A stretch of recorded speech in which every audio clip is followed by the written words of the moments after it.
marche encore, la science avance, le temps s'écoule, la science éclaire, chaque modèle devient plus clair.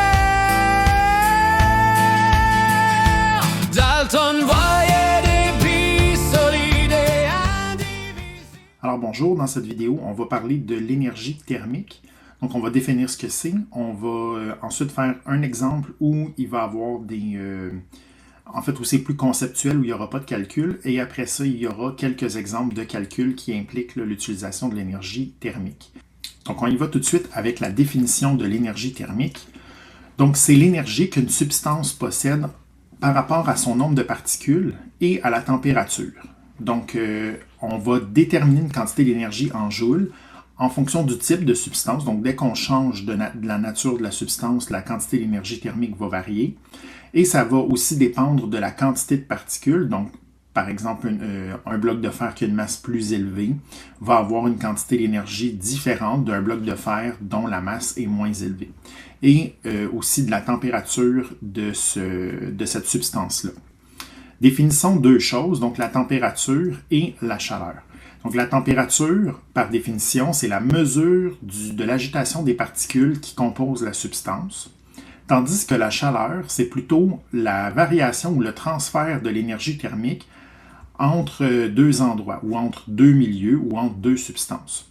Donc, on va être capable d'avoir une valeur en température, en degrés Celsius, par exemple, qui est notre unité de mesure qu'on va privilégier cette année. Donc, on pourrait mesurer, donc on va utiliser un instrument de mesure, le thermomètre, pour aller mesurer l'agitation des particules à un certain moment. La chaleur, par contre, ça se mesure en joules, c'est de l'énergie. Donc, la chaleur, c'est la quantité d'énergie qui peut être transférée d'un endroit à un autre ou qui est contenue dans une substance. Pour calculer cette énergie thermique-là, on va mettre en lien la masse, on va mettre en lien la température de la substance et on va utiliser une constante qui est propre à chacune des substances, qui est le C dans la formule Q est égal à M fois C fois delta T. Donc Q, c'est la chaleur ou la variation d'énergie et ça se mesure en joules. Donc l'unité de mesure de l'énergie, ce sont les joules. C'est sûr qu'on peut avoir des conversions d'unités de mesure. Donc je pourrais donner une valeur en kilojoules. Donc vous allez devoir faire la conversion pour le ramener en joules pour être en mesure de l'utiliser dans cette formule-là. Donc c'est comme le joule est comme l'équivalent des mètres dans les unités de longueur. Donc, si on a des kilomètres, on veut ramener en mètres, on va faire fois 1000. Même chose si on a des kilojoules, puis on veut les ramener en joules. M, c'est la masse de la substance qui va se mesurer en grammes. C, c'est la capacité thermique massique de la substance. Ces unités de mesure sont les joules par des grammes fois des degrés Celsius.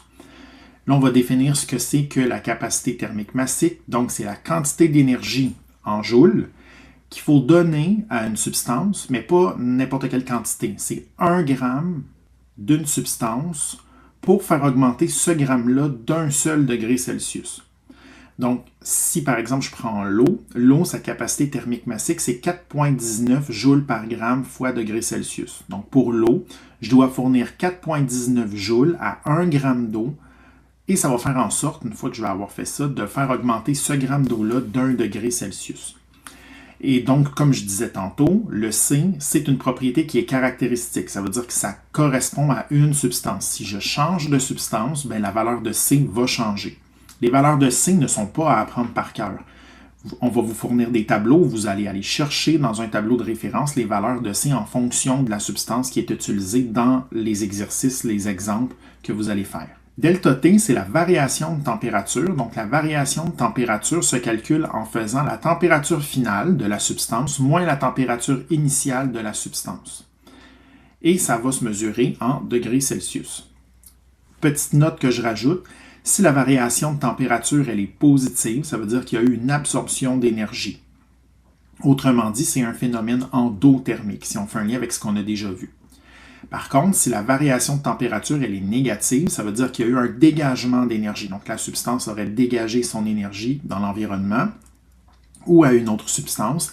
À ce moment-là, ce serait un phénomène exothermique. Allons-y avec un premier exemple. Donc là, ce qui va se passer pour cet exemple-là, c'est qu'on va nommer différentes situations. Il n'y aura pas de calcul. On va juste réfléchir qu'est-ce qui va se passer avec l'énergie thermique, le Q là, dans la formule. Est-ce que l'énergie thermique va augmenter ou va diminuer selon les situations? Puis on va justifier pourquoi.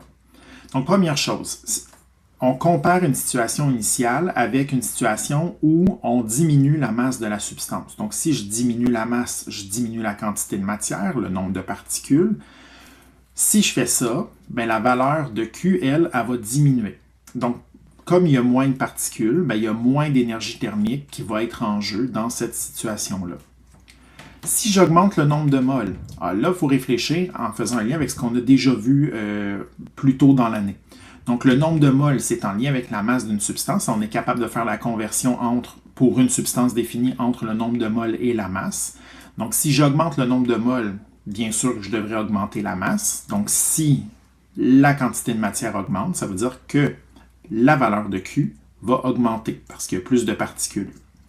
Si on refroidit la substance de 7,5 degrés Celsius, donc la variation de température, elle est moins grande, on le refroidit. Donc, si on a diminué la variation de température, ça veut dire que l'énergie thermique va diminuer parce que les particules bougent moins, sont moins agitées. Si on fait passer la température d'une substance de 5 à 12 degrés Celsius, à ce moment-là, qu'est-ce qu'on observe dans la variation de température? C'est que ça a augmenté. Donc, si la température a augmenté pendant le transfert de chaleur, ça veut dire que la valeur de Q va augmenter. Si on augmente la quantité de particules de 50%, autrement dit, on augmenterait la masse de 50%, ou on pourrait dire on augmente le nombre de moles de 50%. Donc, la quantité de particules, quantité de matière, nombre de moles, masse, on est tous dans le même concept. Donc, ça veut dire que si on augmente la quantité de particules, la valeur de Q va augmenter. Donc, ça, c'est pour le premier exemple. Les exemples suivants, donc j'ai des exemples 2 jusqu'à 8, ce sera des exemples de calcul. Premier exemple de calcul, on dit de calculer l'énergie transférée dans les substances suivantes, par les substances suivantes. Donc ici, dans le premier exemple, on a 50 grammes de fer qui subit une augmentation de température de 10 degrés Celsius. Donc voici la démarche. Donc j'ai sorti mes données, une masse de 50 grammes pour une variation de température de 10 degrés Celsius. La valeur de C, j'ai dû aller la chercher. Donc la valeur de C ici, elle n'était pas donnée dans le problème. Ici en haut, vous avez un manuel de référence, le manuel observatoire. Page 201, vous avez un tableau avec les différentes valeurs de C pour plusieurs substances. Donc, j'ai été chercher la valeur pour le fer, 0,449 joules par gramme fois degré Celsius, et je cherche la quantité d'énergie absorbée par le fer. Évidemment, si la température a augmenté, il y a eu une absorption d'énergie. Donc, ici, on va contextualiser le calcul en fonction de l'absorption d'énergie par le fer. Notre formule Q est égale à mc delta T. On prend la formule telle quelle, on n'a pas besoin de l'isoler, donc on fait la masse fois la capacité thermique massique fois la variation de température, et ça me donne une quantité d'énergie positive, parce que c'est de l'énergie absorbée, de 224,5 joules. Donc j'ai encore le 50 grammes, j'ai encore du fer, cette fois-ci c'est la variation de température qui change. On passe de 95 à 82 degrés Celsius. Qu'est-ce qui se passe avec la température? Elle diminue. Donc, de 95 à 82, ça veut dire qu'il y a eu un dégagement d'énergie. Donc, cette fois-ci, ce que j'ai fait, c'est que j'ai adapté mes données. Donc, la masse, je l'ai mise telle quelle. La variation de température, je l'ai directement calculée. Donc, j'ai mis TF, TI. J'ai fait mon calcul. Donc, TF moins TI me donne une variation de température négative. Évidemment, c'est un dégagement d'énergie. J'ai pris la capacité thermique massique du fer, donc là je l'ai arrondi un peu, là, mais on arrive avec un résultat pratiquement identique. Et on cherche cette fois-ci le moins Q dégagé du fer. Le moins est important, ça signifie qu'on va avoir un dégagement d'énergie. La valeur qu'on va calculer à la fin sera négative. Q est égal à mc delta T, c'est notre équation. Donc on fait la masse fois la capacité thermique massique fois la variation de température négative, et on arrive avec moins 292,5 joules. Pour le C maintenant, donc j'ai gardé le 50 grammes, j'ai changé la substance plutôt, c'est de l'éthanol, et la température passe de 82 à 95. Donc de 82 à 95, c'est une absorption d'énergie parce que la température augmente, donc on va mesurer un Q absorbé de l'éthanol. Ce que j'ai fait, même chose, mes données, 50 grammes. La variation de température, je l'ai calculée, donc de 95 à 82 cette fois-ci. La température augmente de 13 degrés Celsius. J'ai été chercher la valeur de C pour l'éthanol. Je l'ai arrondi par rapport à ce qui était écrit dans Observatoire. On devrait prendre la valeur la plus précise possible, juste que mon corrigé était fait comme ça. Et on cherche Q absorbé de l'éthanol. On utilise la formule telle qu'elle, pas besoin de l'adapter. Donc 50 grammes fois 2,5 fois 13 nous donne 1625 joules d'énergie thermique. Donc, dans l'exemple 3, maintenant, on dit qu'on a 75 600 joules d'énergie thermique transférée à un morceau de brique. On nous donne la masse de cette brique-là, ce qui cause une augmentation de température de 0,6 degrés Celsius. Donc, on donne de l'énergie à une brique, la température de la brique augmente. Donc, c'est une absorption d'énergie ici qu'on va calculer. Première question, c'est de trouver la capacité thermique massique de la brique. Donc là, la différence avec les numéros précédents, c'est qu'on n'aura pas à impliquer la formule telle qu'elle, on devra l'isoler pour trouver une variable dans notre formule. J'ai sorti mes données. Donc, première chose, la masse, attention, elle est donnée en kilogrammes, je dois la transformer en grammes.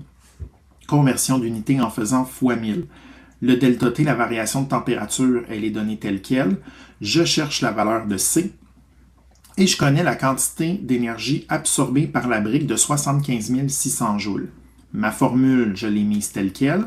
Je l'ai isolée. Donc, j'ai pris le temps d'isoler ma formule. Donc, ça va être Q, la valeur de Q, divisé par M fois delta T. Une fois qu'on met nos valeurs à l'intérieur, 75 600 divisé par 543 fois 0,6. Si vous calculez ça d'un coup dans votre calculatrice, n'oubliez pas de mettre des parenthèses pour votre dénominateur si vous voulez que le calcul soit correct. Il y a des calculatrices qui ont besoin de parenthèses pour comprendre. À la fin, on a une valeur de C, une fois qu'on calcule ça, de 232,0442 joules par gramme fois degré Celsius. Il y a une question B maintenant. Donc, on dit quelle sera la variation de température du morceau de brique si 630 000 joules d'énergie lui sont transférés. Donc, en A, on avait 75 600. Là, on en donne plus. On en donne 630 000. Donc, si on avait une augmentation de température de 0,6 initialement et que là, on augmente la quantité d'énergie de beaucoup, ça veut dire que la variation de température va être plus grande, logiquement. Donc, on va trouver une température qui est plus élevée. On sort nos données, donc la masse ne change pas, c'est la même brique. On cherche le delta T. La valeur de C, je l'ai trouvée au numéro précédent, donc je l'ai prise telle qu'elle de mon calcul. Et je connais maintenant une nouvelle valeur d'énergie absorbée par la brique. Cette fois-ci, ma formule, je l'adapte parce que je veux trouver la variation de température, donc je vais faire Q divisé par M fois C. Je prends ma nouvelle quantité d'énergie, 630 000 joules, divisé par 543 fois 232,0442, et ça me donne une variation de température de 5 degrés Celsius. Exemple 4 maintenant. Donc, on a une tige de fer de 250 grammes qui absorbe 1800 joules d'énergie. Si la température initiale était de 22 degrés Celsius, on nous demande de trouver la température finale. Donc là c'est manuscrit, là, je n'ai pas eu le temps de le taper à l'ordinateur. J'ai sorti mes données. Donc pour le faire, j'ai pris la capacité thermique massique de 0,45.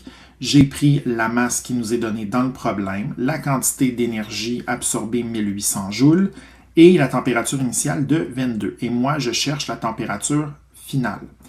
Donc, première chose à faire est de trouver le delta T. En fait, je le fais en deux calculs. Il y en a qui pourraient le faire en un seul calcul. Je préfère séparer ça en deux parties pour être sûr que tout le monde me suive, là. Donc, 1800 joules d'énergie divisé par 250 grammes fois 0,45. Donc, ici, j'ai pris une valeur arrondie de C. Par rapport à l'exemple qu'on a fait en classe où on a pris la vraie valeur, on va avoir sensiblement la même réponse, mais moi ici, les chiffres sont moins précis. Donc ça nous donne un 16 degrés Celsius. Mais là, je n'ai pas fini. Ce que j'ai trouvé ici à la première étape de calcul, c'est la variation de température, donc le delta T. Maintenant, moi, ce que je veux, c'est la température finale. Donc la température finale se calcule en faisant delta T plus la température initiale. Donc, ça revient à faire 22 plus les 16 degrés Celsius que j'ai trouvés. Et la température finale serait de 38 degrés Celsius. Se passe et les idées changent, on cherche encore, la science avance, le temps s'écoule, la science éclaire chaque